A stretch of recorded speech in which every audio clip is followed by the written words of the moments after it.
चला आज आपण बघूयात अपूर्णांक हा धडा जो की आपल्याला स्कॉलरशिप विद्यार्थ्यांपासून ते इतर वर्गांच्या विद्यार्थ्यांनाही अपूर्णांक हा धडा लागतोच। आणि असंही बघा, जोपर्यंत आपला मॅथमॅटिक्स आहे तोपर्यंत तुम्हाला काय करायला लागतं तर हे अपूर्णांकाची जी उदाहरणं आहेत ना ते अगदी तुम्ही वरपर्यंत म्हणजे वरच्या सगळ्या स्टेप्स बरोबर आहेत आणि शेवटची एखादी दुसरी स्टेप्स ना तुम्हाला अपूर्णांकांची येतेच आणि ती सॉल्व्ह करायलाच लागते। आता उदाहरणार्थ बघा, 10वीला एक प्रोबॅबिलिटी म्हणून ज्याला आपण संभाव्यता म्हणतो, त्यानंतर 11वीला पण तो टॉपिक आहे, 12वीला पण आहे। मग अशा वेळेस काय होतं, शेवटच्या स्टेपला त्यांना ना म्हणजे अपूर्णांकांचं गुणाकार, भागाकार किंवा बेरीज, वजाबाकी वगैरे असं करायला लागतं। मग आता मी असं म्हणत नाही की तुम्हाला 11-12वीच्या विद्यार्थ्यांनी हा व्हिडिओ बघितला पाहिजे, मी अजिबात असं म्हणणार नाही। फक्त माझ्या म्हणण्याचा उद्देश काय आहे तर जर आपण 4वी-5वीला जर ह्या कन्सेप्ट क्लिअर केल्या ना तर तुम्हाला पुढे जाऊन प्रॉब्लेम नको, याकरिता आपल्याला हा धडा शिकायचा आहे। आणि दुसरी गोष्ट ना, या अपूर्णांकाची आवड निर्माण होण्यासाठी ना त्या विद्यार्थ्याला जर आपण नाही व्यवहारातून शिकवला तर तो पटकन त्याच्या लक्षात येऊन जाईल। आणि मग जी व्यावहारिकरित्या जी एक्झाम्पल्स असतात म्हणजे स्पर्धा परीक्षांना जी विचारली जातात, म्हणजे असं त्याच्यामध्ये दिलेलं असतं बघा, सुरेशने पाव लिटर दूध आणलं, परत पुन्हा समजा महेशने पाऊण लिटर दूध आणलं, मग त्यांची बेरीज किती, एकूण दूध किती घरात आणलं, किंवा दररोज समजा पाव लिटर दूध जर आपण घेतलं तर मग 30 दिवसांचं किती लिटर झालं। तर अशा रीतीनं नाही त्यांना व्यावहारिक अपूर्णांक जर शिकवले म्हणजे व्यवहारामध्ये अपूर्णांकांचा उपयोग कुठं होतो हे जर शिकवलं ना तर 100% त्या विद्यार्थ्यांना ना त्याची आवड निर्माण होते। तर चला आपण बघूयात आता। आणि तुम्हाला एवढ्यावर थांबायचं नाहीये, तर बेरीज आहेत, वजाबाकी करायच्या आहेत, अपूर्णांकांच्या गुणाकार आहे, भागाकार आहे। तर आता पहिली आपण एक कन्सेप्ट क्लिअर करूयात की पूर्णांक कोणाला म्हणायचं आणि अपूर्णांक कोणाला म्हणायचं, कारण हे व्यवहारी अपूर्णांकाच्या अंडर येतात। त्याच्यामुळे पहिलं शिकूयात, कारण पुढे तुम्हाला परत आहे की व्यवहारी अपूर्णांकामध्ये रूपांतर करा, पूर्णांकयुक्त अपूर्णांकामध्ये रूपांतर करा। तर त्यावेळेस तुम्हाला ह्या कन्सेप्ट पहिल्या क्लिअर राहू देत की पूर्णांक कोणाला म्हणायचं। चला तर बघूयात आता। पहिलं बघा, स्वराने 10 किलो बटाटे आणले। त्यानंतरचा आहे सार्थक 11 वाजता शाळेत गेला। सचिनने 50 धावा काढल्या। म्हणजेच इथं बघा 10 किलो आहे, 11 वाजता आणि 50 धावा, ह्या ज्या सगळ्या संख्या आहेत ना त्या व्यवहारामध्ये पूर्ण आहेत, त्याच्यामुळे त्यांना आपण काय म्हणतोय तर पूर्णांक असं म्हणायचं। दुसरी बघा आता अपूर्णांक, रमेशने पाव, आणि पाव म्हणजेच किती तर 1/4 मग लिटर दूध आणले। तर मुलांना नाही त्यासाठी तुम्हाला दशमान परिमाणे म्हणजे लिटरचं किंवा किलोग्रॅम असेल, सेंटीमीटर असेल, मीटर असेल, तर त्याही त्यांच्या नाही व्यवहारातून कन्सेप्ट क्लिअर असणं गरजेचं आहे। समजा आता इथं काय सांगितलं, रमेशने पाव लिटर दूध आणले। मग मुलांच्या डोळ्यासमोर असं येतं की पाव म्हणजे नक्की काय, मग खाण्याचा पाव बऱ्याच जणांच्या लक्षात येतं, ते इमॅजिन करतात की पाव म्हणजे तो पाव। तर त्या विद्यार्थ्याला ती कन्सेप्ट कळण्यासाठी आपण त्यांना असं सांगितलं तरी चालेल की पाव लिटर म्हणजेच ह्याचा अर्थ 1 लिटर म्हणजे किती होणार तर 1000 मिली झालं।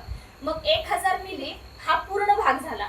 मग 1 म्हणजे काय तर त्याच्यातलं काय करायचं, 1/4 आहे, म्हणजेच हजारामधला आपल्याला 1 भाग घ्यायचा, म्हणजेच किती झालं तर 250 मिली झालं। म्हणजे आपल्याला होतं किती, 1 लिटर म्हणजे 1000 मिली होता, तर 1000 मिली मधलं आपण पाव लिटर घेतलं, म्हणजेच किती आणला तर 250 मिली एवढं आपण दूध आणलं।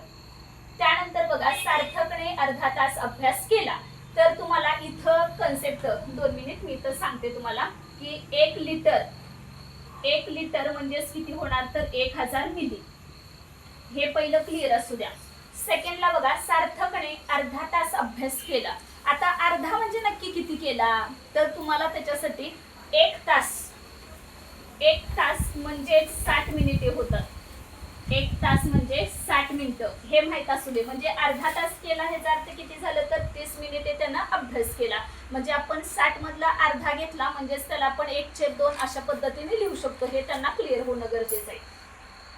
पुढचं बघा, बाळासोने पाऊण म्हणजेच किती तर 3/4 किलोग्रॅम कांदे आणले। मग नक्की मुलांना आपण समजून सांगायला पाहिजे की पाऊण किलो म्हणजे नक्की किती कांदे, म्हणजे कसा हिशोब त्यांचा केला म्हणून आपण पाऊणला आपण 3/4 म्हणालो। तर त्यांच्यासाठी काय असतं तर 1000 ग्रॅम म्हणजेच किती झाले तर 1 किलोग्रॅम झालं।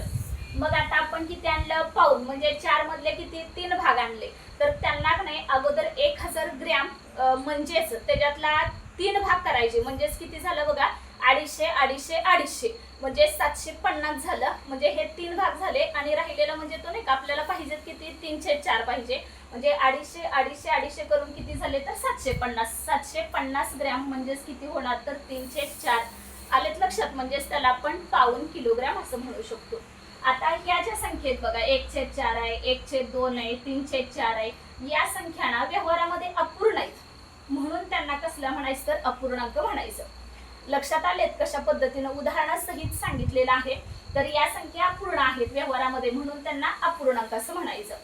त्यानंतरचं बघा समछेद अपूर्णांक कशाला म्हणायचं तिसरी कन्सेप्ट जी आहे.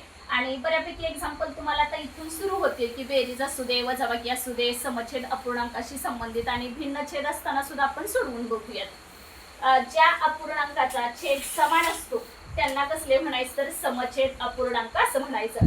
आता छेद बघा कुठलाही जे छेदात लिहिलेले. आता नॉर्मली चौथीच्या विद्यार्थ्यांना अंश आणि छेद हे कळतं, अगदीच न कळण्यासारखं नाही. त्याच्यामुळे रेषेच्या वर असतो तो अंश असतो, रेषेच्या खाली आहे तो छेद असतो. मग आता सगळ्यांचे बघा इथं 5/3 आहे, परत 4/3 आहे, 9/3 आहे, त्यानंतरचा 11/3 आहे. तर ह्या सगळ्यांचे काय आहेत तर थोडक्यात जे छेद दिलेले आहेत ना तर ते छेद समान आहेत. म्हणजेच यांना आपण काय म्हणू शकतो तर समछेद अपूर्णांक असं आपल्याला म्हणता येईल. आलेत लक्षात तिन्ही कन्सेप्ट काय काय आहेत ते पूर्णांक, अपूर्णांक आणि त्यानंतरचा आहे तो कोणता समछेद अपूर्णांक. कळालेत? जमेल ना आता कशा पद्धतीनं सांगितलेलं आहे ते. आता आपण इथून पुढचा नेक्स्ट बघूयात कोणता आहे तर तो समछेद अपूर्णांकांची बेरीज कशी करायची आणि वजाबाकी त्यांची कशी करायची ते बघूयात. चला तर आता आपण बघूयात समछेद अपूर्णांकांची बेरीज आणि समछेद अपूर्णांकांची वजाबाकी कशा पद्धतीनं करायची असते ते. पहिलं गणित बघा. आता यामध्ये काय दिलंय 2/5 आहे, अधिक 3/5 आणि अधिक 10/5 दिले. पहिलं काय बघून घ्यायचं सगळ्यांचा छेद समान आहे का. जर दिलेल्या गणितामध्ये सगळ्यांचा छेद समान असेल म्हणजे अपूर्णांक आहेत हे तर आपल्याला क्लिअर झालेलं आहे. जर अपूर्णांक आहे आणि त्या सगळ्यांचा जर छेद समान असेल तर काय करायचं या सगळ्या छेदांपैकी ना एक लिहून घ्यायचा. कारण छेद समानच आहे ना त्याच्यामुळे प्रत्येकाचा 5 5 5 म्हणून 1 5 लिहायचा. त्याच्यानंतर काय करायचं इथं वरच्यांचे ऍडिशन करा. 2 अधिक 3 अधिक 10 आलेले किती झाले बघा बरं. 2 आणि 3 5, 5 अधिक 10 किती झाले 15, 15 भागिले 5. आता तुमचे पाढे पाठ असणार आहे त्याच्यामुळे लिहिताना काय करणार आहे 5 त्रिक 15 म्हणजे डायरेक्ट 5 एके 5, 5 त्रिक 15. आता बरेच विद्यार्थी काय करतात 3/1 लिहायचं का म्हणतात. काही गरज नाही, फक्त 3 हे तुमचं फायनल आन्सर असेल. बऱ्याच वेळा क्वेश्चन पेपर मध्ये फसवण्यासाठी 3/1 पण देतात आणि 3 पण देतात. तर दोन्ही पर्याय तुमचे बरोबर असणार आहेत. फक्त 1/3 ला चुकूनही टिक करायची नाही. त्यानंतर नेक्स्ट एक्झाम्पल बघा. 3/8 आहे, अधिक 5/8 अधिक 1/8 आणि अधिक 10/8 आहे. काय करायचं पहिल्यांदा सगळ्यांचं काय करायचं छेद समान आहे का तर आहे. पटकन बघून घ्यायचं. अपूर्णांक दिसलं म्हटलं की पहिलं छेद समान आहे का बघायचे. जर छेद समान असेल तर तो कोणता छेद समान आहे तो पटकन लिहून घ्यायचा. वरची अंशांची बेरीज असेल बेरीज करा, वजाबाकी असेल वजाबाकी करा. 3 अधिक 5 अधिक 1 अधिक 10 किती झाले बघा. सगळ्यांची बेरीज केली तर आपण 3 आणि 5 8, 8 आणि 1 9 आणि झालेले किती 9 आणि 10 किती होणार 19, 19/8 आलेत लक्षात. बेरीज बघा व्यवस्थित. 3 अधिक 5 तोंडी करायची आपल्याला त्याच्यामुळे बोट वगैरे नाही मोजत बसायची. 5 आणि 3 8, 8 आणि 1 9, 9 आणि 10 किती झाले तर 19. आता पर्यायामध्ये 19/8 असेल तर ठीक आहे, नसेल तर काय करायचं बघा. इथं मी तुम्हाला ना बाजूला भागाकार करून देते त्या पद्धतीनं. कारण बऱ्याच वेळा ऑप्शन्स मध्ये 19/8 असं नसतो किंवा मग त्याला सममूल्य अपूर्णांक दुसरा तर दिलेला असतो. नसेल तर दशांश चिन्हामध्ये सुद्धा त्याचा आन्सर असू शकतं. चला तर बघूयात मग काय आहे ते. पहिला भाग कितीचा जाईल बघा. पाढे आपले कंपल्सरी तसे तर स्कॉलरशिप विद्यार्थ्यांचे 30 पर्यंत पाठ असणं गरजेचंच आहे. जरी तेवढे नसले तर किमान 10 पर्यंत तर तुमचे पाढे पाठ असणं गरजेचं आहे. कारण बऱ्याच वेळा जर आपल्याला मोठे भागाकार वगैरे आले ना तर पटकन सुटत नाहीत प्रश्न. मग तिथं विनाकारण वेळ वाया जातो आणि मुलांची पुढे गफलत होत जाते. मग तसं नको व्हायला. त्याच्यामुळे किमान तुमचे 30 पर्यंत पाढे असायलाच पाहिजे. 8 दुनी 16 राहिले किती बघा 3 राहिला. आता 19 मधून 16 करताना पण तुम्हाला पटपट जमलं पाहिजे ना की 16 17 18 19 असं नाही म्हणत बसायचं. बोट मोजण्याची पूर्ण ते टेक्निक घालवायचे. 9तनं 6 पाहिजे ह्याच्यात 19 16 म्हणजेच किती आलं 3 आलं का. परत पुन्हा काय करायचं बाहेरून 0 घ्यायचा. जर बाहेरून 0 घेतला की तर लगेच दशांश चिन्ह द्यायचं. परत कितीचा भाग जाऊ शकतो 8 त्रिक 24 आलं किती बघा बरं, 6 राहिले का. परत पुन्हा बाहेरून 0 घेऊया, किमान दशांश चिन्हानंतर आपण 2 तरी घरं घेऊया. त्याच्यामुळे परत किती जाईल तर 8 7 56 जाऊ शकतो. परत पुन्हा 4 राहिलं म्हणजेच परत 8 45 जाऊ शकतो. म्हणजेच इथलं किती झालं तर 2.375 हे तुमचं काय असणार आहे तर रीडिंग असणार, म्हणजेच आन्सर झालं. आलेत लक्षात कशा पद्धतीनं सॉल्व्ह करून घ्यायचं ते. म्हणजेच आपल्याला 19/8 याचं आन्सर किती आलं तर 2.375. आलेत लक्षात कशा पद्धतीनं दशांश चिन्हाचं रीडिंग पण करायचं असतं. आणि जर असा ऑप्शन नसेल तर असा भागाकार लावून घ्यायचा. नीट चेक करायचा कुठं 0 घेतल्यानंतर कुठं दशांश चिन्ह येतो ह्याचा नीट विचार करायचा. त्यानंतरचं बघा तिसरं गणित आहे. ह्याच्यामध्ये पण काय छेद समान दिलेला आहे सगळ्यांचा. जर छेद समान आहे तर आपलं नेहमीप्रमाणचं हे यूज करायचं. काय 2 लिहिणार, वरती जर बेरीज आहे का आहे, येस. 1 अधिक 3 अधिक 5 अधिक आलेलं 9 किती होते बेरीज बघा बरं. 1 आणि 3 4, 4 आणि 5 9, 9 9 किती झाले 18. 18 भागिले 2 म्हणजे ह्याला बेकबे आणि 2 18 असं म्हणजे 9 हे येऊ शकतं. आता बऱ्याच स्कॉलरशिपच्या विद्यार्थ्यांना असे भाग संक्षिप्त रूपामध्ये लावता येत नाहीये, तर येणं खूप गरजेचं आहे. एक चेक करायचं की दोन्ही संख्यांना म्हणजे अंश असू दे आणि छेद, अंशातल्या आणि छेदातल्या दोन्ही संख्यांना कोणत्या तरी एकाच संख्येनं भाग जातोय का ते लावत जायचं. ज्यांना मोठे मोठे जमत नाही त्यांनी 2 न 3 न वगैरे सुरू करून बघायचं. आणि ज्यांच्या विभाज्यतेच्या कसोट्या पाठ असतात त्यांना पटकन कळून जातं की या संख्येला एक्झॅक्ट कितीनं भाग जाऊ शकतो ते. त्यानंतरचा ह्याचं 9 आन्सर आला.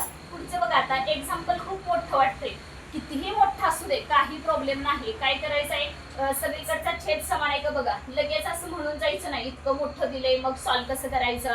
मग मुलं उगाच गोंधळून जातात. काही गरज नाही गोंधळायची. आपला नेहमीचा फंडा यूज करायचा. काय आहे, सगळ्यांचे छेद समान आहेत का, येस आहेत. मग काय करूया, त्यांचं 2019 लिहिला. वरती बघा बेरीज आहे का, आहे बेरीज. मग 4 अधिक 4 अधिक 4 अधिक 4. आता डायरेक्ट उगाच 4 आणि 4 8, 8 आणि 4 12, 12 आणि 4 16 असं म्हणण्यापेक्षा डायरेक्टली 4चा पाडा 4 पर्यंत म्हणा ना, म्हणजे झालं क्लिअर. किती आलं तर 16 भागिले किती येणार 2019. आलेत लक्षात कशा पद्धतीने सोडवायचं. आणि जर 16 भागिले 2019 जर आला असेल त्याचा आन्सर तर आपल्याला दशांश चिन्हामध्ये वगैरे नाहीत विचारणार, कारण त्यांना सुद्धा माहिती असतं की ह्याच्यासाठी आपल्याला वेळ वगैरे जाईल, त्याच्यामुळे नाहीत विचारणार. फार तर त्याच्या पट्टीमध्ये वगैरे विचारू शकतात, म्हणजे सममूल्य अपूर्णांक कोणता आहे असं ते विचारू शकते. कळालेत का कशा पद्धतीनं समछेद अपूर्णांकांच्या बेरजा कशा आहेत. आणि तुम्हाला ना भिन्नछेद जरी आलं ना तरी शेवटच्या स्टेपला का होईना तुम्हाला परत ह्या म्हणजे अशा पद्धतीनं जायलाच लागतं. त्याच्यामुळे बघूयात आता पुढचे बघा समछेद अपूर्णांकांची वजाबाकी कशी सॉल्व्ह करायची. पहिलं काय दिलंय 4/5 वजा 3/5 आहे. मग छेद समान आहे का तर आहे. मग पहिलं काय करायचं, खाली छेद लिहून टाकूया. मध्ये कोणतं चिन्ह आहे, वजाबाकी चालले आपले, म्हणून काय करायचं 4 वजा 3 आलेले किती झाले बघा 1/5. ठीक आहे. आता 1/5 सममूल्य पूर्णांक असला ठीक आहे, नसेल तर दशांश चिन्हामध्ये काढून घ्यायचा. दशांश चिन्हामध्ये तुम्हाला मी कशा पद्धतीने सांगितलेलं आहे काढायला, पटकन भाग लावायचा. आता बऱ्याच विद्यार्थ्यांचं काय कन्फ्युजन असतं की हा खालचा जर छेद मोठा आहे मग कसं लावायचं, असं त्यांचा एक त्यांच्या मनामध्ये प्रश्न येतो. तर आपण नाही त्याची काळजी करायची. जो छेदात दिलाय ना त्यानंच भाग लावायचा. किती मोठा असू दे लहान असू दे त्याच्याशी आपल्याला काही देणं घेणं नाही. जो छेद आहे ना त्यानेच भाग लावूया 5. आणि इथं किती 1 ला. आता पहिला भाग तर सॉरी कितीचा जाणार आहे, पहिला भाग किती शून्याचा जाणार, म्हणजे 1 आला. परत बाहेर 1 वजा 0 केल्यानंतर किती होणार आहे 1 झाला.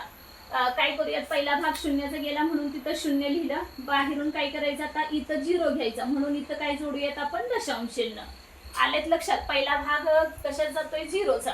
मग 0चा भाग गेल्यामुळे आपण वरती पण 0 लिहिलं, इथंही 0 लिहिला.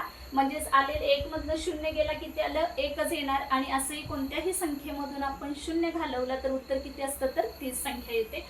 त्याच्यामुळं आणि बाहेरून मग आता 0 घेतला तर लगे बाहेरून 0 घेतलं तर इथं लगेच दशांश चिन्ह द्यायचं. आता पुढं 5 × 5 5 दुनी 10. म्हणजेच आलं उत्तर किती बघा 10 वजा 10 किती आलं 0. म्हणजेच दशांश चिन्हामध्ये जर असला ऑप्शन तर काय आपलं उत्तर असणार आहे तर 0.2. आलं का लक्षात, कळालेत का कशा पद्धतीनं करायचं ते. नेक्स्ट आहे बघा आता खाली बघा. आता छेद समान आहे का चेक करा. छेद समान आहे का आहे. हा, मग किती दिलाय छेद? 10. हा, वरती कोणतं म्हणजे मध्ये कुठलं चिन्ह वापरले? वजाबाकी. हा, मग कुणाकुणाची वजाबाकी करायची? 9 वजा 3. हा, सांगा 9 वजा 3 किती येणार? 6. हा, 6 भागिले किती? 10. हा, आता ह्या दोन्ही संख्यांना कितीनं भाग जाऊ शकतो सांगा? 2 ने. हा, मग वरती किती येणार अंशामध्ये? 3. हा, आणि खाली किती येणार? 5. हा, ह्याचं वाचन करा. 3 अंश छेद 5. हा, छान. आता मला दुसरं नेक्स्ट एक्झाम्पल सांगा तिसऱ्याचा. हा, आता तुम्ही सांगायचं, मी एवढी वर समजावून दिलेस का नाही? हा, मग आता सांगा किती येणार? छेद समान आहे म्हणून खाली 12. हा, छान. 11 वजा 10 बरोबर 1. Very good. म्हणजे आन्सर किती आले? 1 अंश छेद 12. हा, व्हेरी नाईस. पुढचं सांगा आता. छेद समान आहेत म्हटल्यानंतर खाली 11. हा, आणि 7 वजा 5 बरोबर 2. हा, म्हणजे उत्तर किती येणार? 2 अंश छेद 11. छान. नेक्स्ट सांगा. खाली 50 छेद हा. समान आहेत म्हटल्यानंतर खाली म्हणजे बाळा छेदात 50 असं छेदात सांगायचं. आता छेदात कळालं ना तुम्हाला? 50. हा, 10 वजा 5 बरोबर 5. हा. मग 5 छेद किती आलं? 50. 50 मग त्याला आलं. संक्षिप्त 5 रूप- एके 5. हा, 5 10 50. म्हणजे इथं किती येणार? 1. 10. हा, रीडिंग करा ह्याचा. 1 अंश छेद 10. हा, आलेत का लक्षात कशा पद्धतीने सॉल्व करायची? होय. जमेल का? हो. कळालेत का आता? हो. आता तुम्हाला होमवर्क देते मी. होमवर्क तेवढं सॉल्व करून आणायचं. कळालेत का? इकडची बेरीज बघून घ्या. बेरीज कळाल्या का? हो. आता एकदा तुम्ही नोटबुक मध्ये उतरून घ्यायचं बेरीज वजाबाकीचे एक्झाम्पल कशी सोडवले ते. त्यानंतर मी होमवर्क देते. होमवर्क सॉल्व करून आणायचं. चला, मी आता तुम्हाला होमवर्क बोर्डवर दिलेला आहे. मला फक्त सांगायचं तुम्ही कशा पद्धतीने सोडवणार आहात. तुमचं तुम्ही घरी सोडवलं तरी चालेल. फक्त मला सांगायचं की कसं सोडवणार आहात. बोला, पहिले एक्झाम्पल कसं सोडवणार? छेद 15. हा, 13 अधिक 2 बरोबर 15. हा. 15 वजा 5 बरोबर 10. हा. उत्तर बरोबर 10 अंश छेद 15. हा, 5 छान. दुने 10. 5 त्रिक 15. हा. उत्तर बरोबर 5 अंश छेद 3. हा, बरं ठीक आहे. एवढं सगळं बाळांनाही सांगितलं तरी चालेल. फक्त मला काय क्रिया करणार एवढं फक्त सांगायचं. संक्षिप्त रूप वगैरे तुमचं तुम्ही नोटबुक मध्ये व्यवस्थित सॉल्व करा. सेकंड मध्ये काय करणार सांग बरं? छेद 10. हा, आणि वरती किती लिहिणार मग? 9 अधिक 5 बरोबर 14. हा. 14 वजा 6 हा, किती? 7. हा, छान. मग 7 अंश छेद 10 होतं. Very good. हा, नेक्स्ट सांगा. फक्त पटपट पटपट छेद सांगा. 8. 5 अंश 9. हा. 9 वजा 3 बरोबर 6. राहू दे, बेरीज नाही केली तर चालेल. फक्त मला काय प्रोसेस करणार आहे, काय क्रिया करणार आहे ते फक्त सांगा. छेद 9 आणि हा, 5 वजा 4 करायचं. छान. इकडचं सांगा. छेद 10. हा. 5 वजा 3 करायचं अधिक 1 करायचं. हा. छेद 20. 9 वजा 5 करायचं. हा, आणि नंतर खाली किती लिहिणार? 20 छेदाला 20 हा, आणि वरती? 9 वजा 5 बरोबर 4. हा, छान. पुढचं. छेद 50. हा, 18 वजा 10 हा, 8. 8 अधिक 5 हा, 14. हा. 8 आणि 5 बाळा किती होणार? 13. हा, छान. मग 13 छेद 50. 50. पुढचं नेक्स्ट सांगा काय करायला लागेल? 9 अधिक 1 10. हा, मग 10 वजा 3 बरोबर 7. हा, मग 7 अंश छेद 100 येणार होतं. हा, छान. पुढचं सांग. पहिला बाळा नाही नेहमी छेद लिहून घ्यायचा, कारण समछेद आहे का नाही. मग पहिला छेद लिहून मग वरचं सांगायचं. हा, छेद 7. हा, 5 वजा 4 1. हा, 1 अधिक 1 बरोबर 2. हा. बरोबर आहे. छेद 16. हा, 14 अधिक 3 हा. 17. बरोबर आहे. 17 वजा 7 बरोबर 10. बर. छेद 10. हा, 5 अधिक 3 8. हा, 8 वजा 5 3. हा. बरोबर आहे. छेद 18. बर. 9 वजा 3 हा, 6. हा. आणि मग 6 छेद 18 18. लिहायचं. मग संक्षिप्त रूप वगैरे मी सांगितलंय त्या पद्धतीनं देऊन घ्यायचं. उद्या येताना सोडवून आणणार का व्यवस्थित? हो. हा, छान. समजलेत काय? समछेद, अपूर्णांकांची बेरीज आणि वजाबाकी कशी करायची. आता आपण कोणती बघूयात? भिन्न छेद असेल ना तर त्यांची बेरीज आणि वजाबाकी कशी बघायचं ते. हा, चला आता आपण बघूयात कोणतं? भिन्न छेद अपूर्णांकांची बेरीज व वजाबाकी. आता बोर्डवर दिलंय बघा तुम्हाला. किती दिलंय हे? 3 अंश छेद 10 आणि दुसरं किती? 4 अंश छेद 15. इथं छेद समान आहे का पहिलं बघायचं. छेद समान नसेल तर कशा पद्धतीने करायचं ते सांगते बघा. आता पहिल्या जर 3/10 आहे तर आपण आहे असं लिहून घेऊयात पहिलं 3/10. आणि काय करायचं याला दुसऱ्याचा जो छेद आहे ना त्यानं ह्याच्या अंश आणि छेदाला दोन्हीला पण गुणून घ्यायचं. म्हणजेच कितीनं बघा, खाली छेदाला पण 15 गुणायचं आणि अंशाला सुद्धा कितीनं 15 गुणायचं. मध्ये बेरीज असेल बेरीज चिन्ह घ्यायचं, वजाबाकी असेल तर वजाबाकी घ्यायचं, जसं गणित असेल त्याच्यावर अवलंबून राहायचं. त्यानंतर बघा हे दुसरं 4/15 पण आहे असं लिहूया. आता ह्याला कितीनं गुणायचं 10. जर अंशाला छेदाला 10 गुणलं तर अंशाला सुद्धा कितीनं 10 गुणायचं. आता तुम्हाला मी सांगितले होते मगाशी ह्याच कारणासाठी की तुम्हाला 30 पर्यंत पाढे कंपल्सरी पाठ असायलाच पाहिजेत. आता नसले तर काय करायचं, किमान 10 पर्यंत तरी असायला हवेत. मग इथनं आता 3 पण ह्याच्यात वेळ खाऊ मेथड होते ना, कारण खूप वेळ जाणार. मग तुमचा 15 जर डायरेक्ट पाडापाठ असला तर आपण 15×45 लिहू शकतो आणि 10 × 15 15 10 150 डायरेक्ट आपल्याला लिहिता येते. अधिक 10 × 4 म्हणजेच किती आलं 40 भागिले 15 × 10 म्हणजेच किती झालं 150. आता परत बघा, मगाशी मी तुम्हाला समछेद अपूर्णांकांची बेरीज कशा पद्धतीने शिकवली होती, तर तसंच इथं सुद्धा लॉजिक वापरायचं. काय करायचं, छेद समान आहे तर काय करूया, पहिलं छेद समान म्हणून 150 लिहायचं.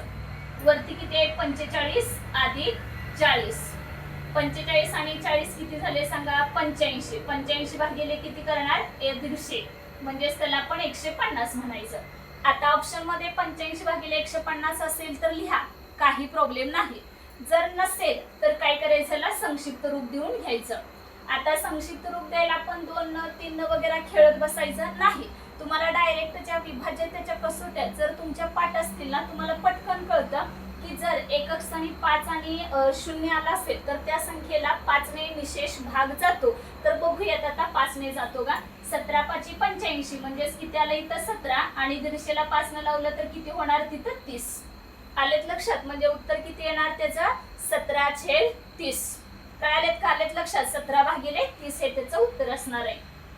आता दुसरं एक्झाम्पल बघा, ह्याच्यामध्ये याचा पण छेद समान आहे का नाही, कारण पहिल्या ह्याचा पूर्णांकाचा 8 आहे आणि दुसऱ्या पूर्णांकाचा किती आहे तर 4 आहे. मग एक काम करायचं, पहिला छेद समान करून घ्यायचे. छेद समान करून घेताना काय करूयात, पहिला पण आहे असं 7/8 आहे असं लिहूयात. याला 8 ला कितीने गुणायचं, इथल्या 4 ने गुणायचं. जर आपण छेदाला गुणलं तर अंशाला सुद्धा किती ना 4 नच गुणून घ्यायचं. अधिक असेल अधिक लिहा, वजाबाकी असेल वजाबाकी लिहा.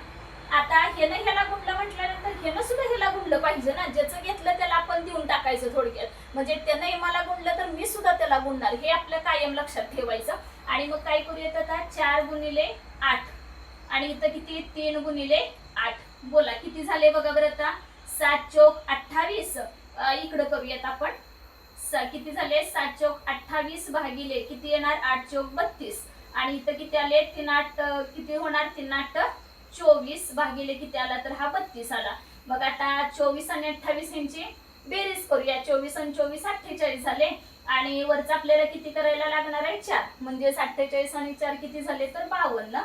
52 भागिले किती होणार 32. मग आता परत आपण रिडक्शन केलं तरी चालतंय. आता 2 एकक स्थानी म्हणजे दोन्हीला पण 2 ने भाग जाऊ शकतो. म्हणजेच किती होणार बघा इथं 26 किंवा 4 ने लावलं तरी सुद्धा चालू शकतं ना, 2 ने खेळत बसण्यापेक्षा. म्हणजे 13 चौक 52 आणि खाली किती होणार 8 चौक 32.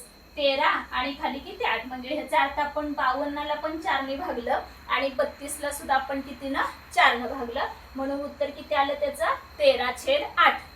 आता जर ऑप्शन मध्ये 13/8 नसेल तर काय करायचं, मग दशांश चिन्हामध्ये दिलं असेल तर मी अगोदर मगाशी सांगितलं होतं की भाग वगैरे कसे लावायचे, पॉइंट म्हणजे दशांश चिन्ह वगैरे कसं घ्यायचं, तर त्या पद्धतीने बघायचं. म्हणजे 13 ला 8 न भागायचं. आता पुढचं बघा, इथं किती दिलंय 9/10 अधिक किती आहे 3/5. इथं सुद्धा काय दोघांचा छेद वेगवेगळा आहे. म्हणून इथं काय करूयात आपण पहिला छेद समान करून घेऊयात. म्हणजेच किती आलं बघा इथं आलेला 9/10 पण आहे असं लिहूया. ह्यानं किती ना गुणिले 5 करू. जर खाली ह्यानं ह्याला गुणलं म्हणजे छेदाला जर गुणलं तर अंशाला सुद्धा गुणून घ्यायचं. म्हणजे इथं पण 5 आलं. अधिक परत पुन्हा होतं तसं जे आहे ते 3/5 लिहा. 5 ला जर ह्याला गुणलं तर 10 ला सुद्धा ह्याला गुणूयात ना, म्हणजे गुणिले 10 झाला. इथं सुद्धा गुणिले 10 येणार. पुढच्या स्टेपला 9 × 5 = 45 झाले, 10 × 5 = 50 आलं. अधिक 10 हे 50 झाले आणि वरती 10 त्रिक 30 आलं. बघा बरं इथं परत छेद समान झाले. जर छेद समान असेल तर काय करायचं मगाशी मी सांगितलेलं होतं, म्हणजे दोघांपैकी एक छेद घेऊन टाका खाली. दोघांपैकी म्हणण्यापेक्षा दोन्हींचे छेद समानच आहेत ना, त्याच्यामुळे आपण डायरेक्टली 50 लिहिला. वरती 45 आणि 30 किती होणार बघा बरं, 75 झाले. पटकन हे जमलं पाहिजे. दोन्ही पण एकाच पाड्यात आहेत का चेक करा बरं. आहेत. कोणत्या पाड्यात आहेत तर 25 आहेत. ज्यांचे 30 पर्यंत पाडे पाठ नाही त्यांच्या विभाज्यतेच्या कसोट्या जर पाठ असतील तर ज्या संख्येचे एकक स्थानी 5 आणि 0 येतो तर त्या संख्येला 5 ने निशेष भाग जातो. म्हणजेच इथं किती येणार बघा, 25 दुनी 50 आणि 25 त्रिक 75, 3/2 म्हणजेच आपण दशांश चिन्हामध्ये 1.5 असं सुद्धा म्हणू शकतो. कळलेत का इथपर्यंत कशा पद्धतीनं सोडवलेले आहेत ते बघा. ओझर ते एकदा व्यवस्थित लक्षात घ्या. त्यानंतर आहेत बघा आता 7/12 अधिक किती 5/6. इथं सुद्धा छेद समान नाही.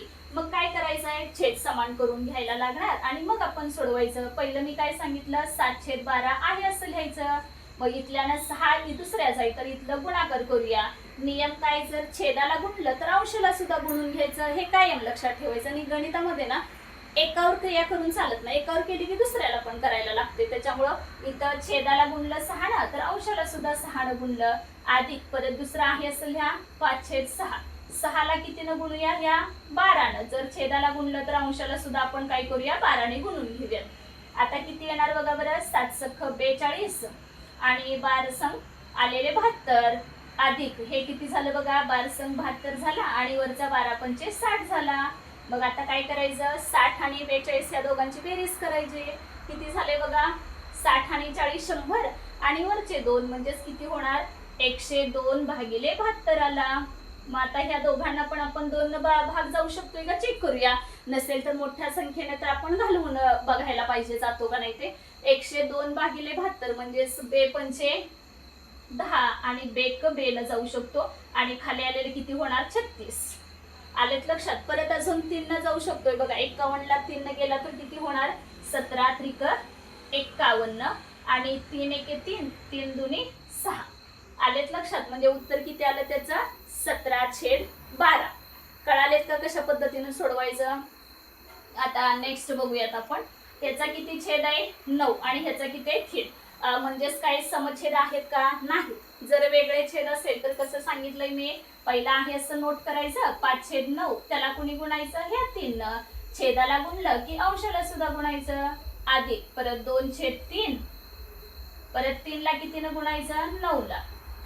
परत इथं सुद्धा किती ना 9 न. बघा बरं किती झाले. आता खाली किती येणार 9 त्रिक 27, 5 त्रिक 15 अधिक इथं 9 त्रिक 27 आणि 9 दुनी 18. आता बेरीज करूया त्यांची. मग आता 15 आणि 18 बोटावर करत बसायच नाही, काय करायचं 15 आणि 15 30 आणि वरचे 3 म्हणजेच किती झालं 33. 33 भागिले किती येणार 27. आता 33 आणि 27 कुणाच्या एकाच पट्टीतले आहेत ते चेक करूया. 3च्या पट्टीत आहेत का नाही बघा त्या सगळ्या. म्हणजेच 3 9 27 आणि 3 गुणिले 11 केलं की 33. म्हणजेच उत्तर किती आलं आपलं 11/9. आलेत लक्षात कसं सॉल्व्ह करायचं होतं, कशा पद्धतीनं सोडवायचं होतं. पुढचं बघूयात. आता इथंपर्यंत मी 5 एक्झाम्पल होती कशाची, बेरजेची होती. आता आपण कशाची बघणार आहोत, वजाबाकीची, पण कधी भिन्न छेद असतानाचीच आहेत. तर पहिलं बघा, आता इथं 8/10 म्हणजे ह्याचाही छेद वेगळा आहे. वजा 1/9 आहे, इथंही त्याचा छेद वेगळा आहे. मग कशा पद्धतीने आपण हे सोडवून घ्यायचं बघा बरं. पहिला आहे असं लिहूया 8/10. 10ला कुणी गुणायचं 9 न. मग छेदात गुणलं तर अंशालाही गुणा. वजा 1/9 आहे असं लिहायचं. परत पुन्हा यालाही 10ने गुणा, इथंही 10ने गुणा. म्हणजेच किती झाले बघा 8 9 72. 72 भागिले किती 90 आणि वजा 10 1 10. 10 भागिले किती आलं 90. म्हणजेच 72 वजा 10 म्हणजे किती होणार 62/90. मग आता दोघांचा दोन्ही पण कितीनं भाग जाऊ शकतो बघायचं. कारण एकक स्थानी 2 आणि 0 आलंय, म्हणजेच आपण भाग 2 ने जाऊ शकतो. म्हणजेच इथं किती आलं बघा 31 आणि भागिले 45. कारण 31 दोन्ही 62, 45 दोन्ही 90. हे आपल्याला दुप्पट तिप्पट वगैरे हे पटपट करायला आल्याच पाहिजे, कारण आपण स्कॉलरशिपचे विद्यार्थी स्मार्ट वर्क करायचं. पुढचं बघा आता 8/12 वजा 1/4 आहे. मग इथं पण छेद समान आहे का? नाही. मग करून घेऊयात. पहिला काय करायचं, 12ला कुणी 4 न गुणायचं आणि इथं 8ला सुद्धा किती न 4 न वजा हे आहे असं लिहिलं, गुणिले किती, ह्यालाही 12 न गुणा, ह्यालाही 12 न गुणा. किती आले बघा, 8 चोक 32 भागिले किती होणार, 12 12 36, 12 चोक 48 वजा 12 भागिले किती होणार 48. मग आता 12 32 वजा 12 करा, 32 वजा 12 म्हणजे 2 2 गेले 0 आणि आलेलं 20, 20 भागिले किती होणार 48. परत पुन्हा 4 न भाग जाऊ शकतो का बघा बरं, जाणार ना.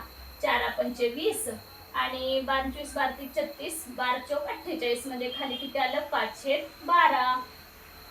आलेत लक्षात कशा पद्धतीनं सोडवायचे आहेत. बेरीज असू दे, गुणाकार असू दे किंवा बेरीज वजाबाकी जरी आलं ना तरी कळेल. तुम्हाला अजून गुणाकार भागाकार वगैरे शिकवलेला नाहीये. नेक्स्ट याच्यामध्ये आपण बघणार आहोत. आता अजून एक मला सांगा, 5/9 आणि वजा 4/3. इथं सुद्धा छेद समान बिलकुल नाही. मग कसं करणार, पहिला 5/9 आहे असेल ह्या, गुणिले त्याला हे 3 न करायचं. जर छेदाला गुणलं तर अंशाला सुद्धा गुणा, वजा परत हे 4/3 लिहा, ह्याला हे न गुणलं म्हटल्यावर ह्याला सुद्धा इकडं गुणा म्हणजेच 9 आणि इथं सुद्धा गुणिले 9. 5 त्रिक 15 भागिले किती आलं 27 वजा 4 9 36. पाडे बघा पाठ असले की पटकन येतात आपल्याला. 9 त्रिक 27. मग आता 15 वजा 36. मग आता इथं काय होतंय, अधिक वजा वजा होणार, मोठ्या संख्येचं चिन्ह जाणार. हे तुम्हाला आता माहित असणं खूप गरजेचं आहे. आता अधिक वजा जर तुम्हाला नियम माहित असले ना तर सुटेल. पण चौथीला स्कॉलरशिपला आता मी हे दिलेलं आहे एक्झाम्पल. पण वजाचं वगैरे एवढं नाही येत. कधी तर एखाद्या पेपरमध्ये पडलं असेल, नाहीतर नाही. पण इतरांना मात्र 5वी 6वी पासून वगैरे असतात. का तर त्यांना अधिक वजा वजा होणार, मोठ्या संख्येचं चिन्ह जाणार, असे बेरजेचे आणि गुणाकारांचे नियम आहेत. तर त्या मुलांचे पाठ असतात. तर मी त्यातले एक एक्झाम्पल तुम्हाला टाकलेलं आहे. आता 15 वजा 36. मग काय करायचं, 15 36 जात नाही. मग आपण उलट करूया, 36 मधनं 15 घालूया. 6 5 गेले 1, 3 1 गेला 2 आणि वजाचं चिन्ह जी मोठी संख्या असते का नाही त्याचं वजा चिन्ह द्यायचं. आलं का लक्षात. 15 36 जात नाही. मग 36 न 15, 36 मधून 15 घालवायचं आणि मोठ्या संख्या कोणती असेल का नाही त्याचं चिन्ह द्यायचं. मग वजा 21 भागिले 27. 21 आणि 27 कोणत्या पाड्यात आहेत सांगा, तेवढे तर पाडे आपले पाठच असणार ना. मग 3 7 21 आणि 3 9 27. वजाचं चिन्ह कायम ठेवायचं तिथं. कळालेत का कसे सॉल्व करायचे ते. त्यानंतर नेक्स्ट बघूया अजून एक. इथं बघा एकाचा छेद किती दिलाय 11 आणि दुसऱ्याचा किती आहे 4. म्हणजे परत आलं भिन्न छेद आहेत. पुन्हा आहे असं लिहायचं 10/11. 11ला किती न 4 न, ह्याला सुद्धा किती न गुणायचं 4 न, वजा आहे असं लिहायचं 3/4 गुणिले 11 गुणिले इथं सुद्धा 11. किती झाले बघा बरं, हे 10 चौक 40, 40 भागिले 44 वजा 11 त्रिक 33 भागिले किती 44. मग 40 वजा 33 करायचं. मग पहिला 40 मधून ते हे घालवायचं. 40 वजा 33 म्हणजे किती राहणार बरं, 7 राहिलं का. आणि 7 भागिले किती आलं तर 44. कळाले का कसं सॉल्व करायचं. आता अजून एक देते आणि राहिलेले 2 तुम्ही होमवर्कला करून आणा. चला सांगा आता ह्याचा. 5/12 आहे. ह्याला काय करूया 4 न गुणूया. छेदाला 4 न गुणलं, अंशाला सुद्धा सेम 4 न गुणायचं. वजा 6/4 आहे असं लिहिलं, ह्याला किती न गुणूया 12 न, ह्याला सुद्धा किती न गुणायचं 12 न. 5 चौक 20 झाले का आणि 25 12 36, 12 चौक 48 वजा 12 सम 72 भागिले किती होणार 48. आता इथंही बघा सेम झालं, कारण 20 न 72 जात नाही ना. मग आपण काय करायचं 72 मधून 20 घालवायचं. ज्यांना आता जमत नाही त्यांनी बाजूला केलं तरी चालेल. 72 मधनं 20 बघा कसं जाणार. 2 आलेले 2 राहिले का, 2 0 गेला 2 आणि 7 2 गेले 5 म्हणजे काय झालं 52. पण चिन्ह कोणत्या द्यायचा, मोठी संख्या असेल का नाही त्याचं द्यायचं. मग आपल्याला कोणत्या संख्येत बघा 20 आणि 72 आहे, यापैकी मोठी संख्या कोणती आहे 72 आहे. तर आपण काय करूया त्याचं वजाचं चिन्ह त्याला देऊन टाकूया. म्हणजे वजा 52 भागिले किती झाले तर 48 झाले. आता 4 न भाग जाऊ शकेल म्हणजे वजा 13 भागिले किती होणार 12. हे आपलं फायनल आन्सर असणार. आलेत लक्षात कशा पद्धतीने सॉल्व करायचे, कसे सोडवायचे आहेत. किंवा समछेद असेल तर कसं येतं, भिन्न छेद असेल तर कशा पद्धतीनं करून घ्यायचे ते.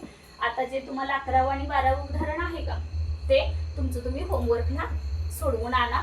आणि बघा तुम्हाला अजून एकदा ह्याचे रिव्हिजन करा. नोटबुकमध्ये सगळे एक्झाम्पल अगोदर लिहून घ्या. आणि जर एकदा समजली असली ना तर आपला पण मनाने प्रश्न तयार करायचे, मनाने सोडवायचे. म्हणजे तुम्हाला अगदी परमनंटली लक्षात राहून जातं की असं काही म्हणजे सारखं सारखं काय स्टेप करायला लागणार वगैरे नाही बघावं लागत. त्यामुळे आपल्याला एकदा समजलंय ना तर प्रश्न पण आपणच तयार करायचे, उत्तरं पण आपणच त्यांची द्यायची. आलेत लक्षात. राहिलेले जे 11 आणि 10 दिलेत तुम्हाला सोडवून, 11 आणि 12 हे गणित आहे ते तुम्ही होमवर्कसाठी सोडवून आणा. आलेत लक्षात सगळे. आज आपण काय काय बघितलं बघा. पहिलं पूर्णांक काय असतं ते, 2 नंबरला अपूर्णांक काय असतं ते बघितलं. त्यानंतरचं समछेद अपूर्णांक हे बघितलं, त्यांची बेरीज किंवा वजाबाकी वगैरे कशी करायची आहे. समछेद अपूर्णांकांची बेरीज वजाबाकी बघितली. त्यानंतरचं भिन्नछेद असेल तर त्या अपूर्णांकांची बेरीज आणि वजाबाकी कशी करायची हे सुद्धा आपण आता बघितलेलं आहे. मगाशी पण मी तुम्हाला समछेद अपूर्णांकांची बेरीज आणि वजाबाकी त्याची उदाहरणं मी होमवर्कला दिलेली होती. आत्ता पण यामधली आहेत ती दोन्ही पण भिन्न छेदांची आहेत, तर ही सुद्धा तुम्ही दोन्ही गणितं होमवर्कला सोडवून आणा. चला थांबूयात आता.